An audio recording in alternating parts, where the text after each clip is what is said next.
Sa good vibes, kung para sa iban ang pagbike, isa ka kalingawan o kung pagpang-exercise, para naman sa sininga 60 anyos, ini ang iya nga palangabian. Ini ang iya ginagamit sa pagpangbakal sang scrap. May report si Romeo Subaldo. Naga-bike samtang may ginakarga man nga bike, mabudlay di bala.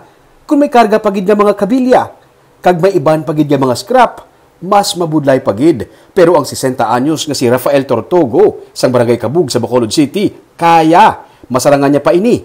Ini naabi ang iya nga kinaangdan kada adlaw, mang balay-balay kag mamakal sang scrap sakay sa iya nga bisikleta. Mabudlay pero kinahanglan para may pangbakal pagkaon sa kada adlaw. Amo ni pagi nga hindi ko mapasitive.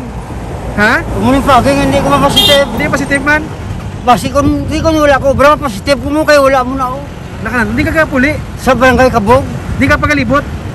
dili sa Libertad lang. Kinabay ko na daw. Oo. May mga tion nga daw matumba na siya, pero nagatingwa sa gihapon nga makabalanse. Kung kapoy na sikad, nagalakat naman. Kung makatipon sa puwersa, balik naman sa pagsikad. Amo sini, ang kinagawian niya, humalinsad to. Kag iniman ang palangabuhian niya, humalinsad to. Mabudlay i-maintain ang balance kung nagabike nga may karga pero kinahanglan magpaningwa. Ang bike, iya nabakal sa nalabyan man nga balay. Nakahibalo siya nga mabudlayan siya sa pagkarga sini, pero awat pa. Ako ay isa ng bike. Sa mga tao sa pamalay nga hindi ko makilala. Hindi pala bakal mo na nung magamuna. Tag size ang kilo. Bakal ay size. Balik ako dito, siya ko dito nga kami. Inarsinsya ko sa tagbalay nga mo na.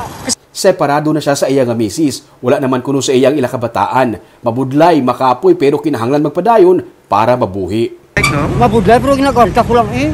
Para nga makatibawas lang ko. Ano ginakapoy? Kapoy eh, pero wag ginaganta lang eh. Karoon mo agid. Ang mga scrap, iya ginadala sa junk shop nga amo naman ang magabakal sini sa iya.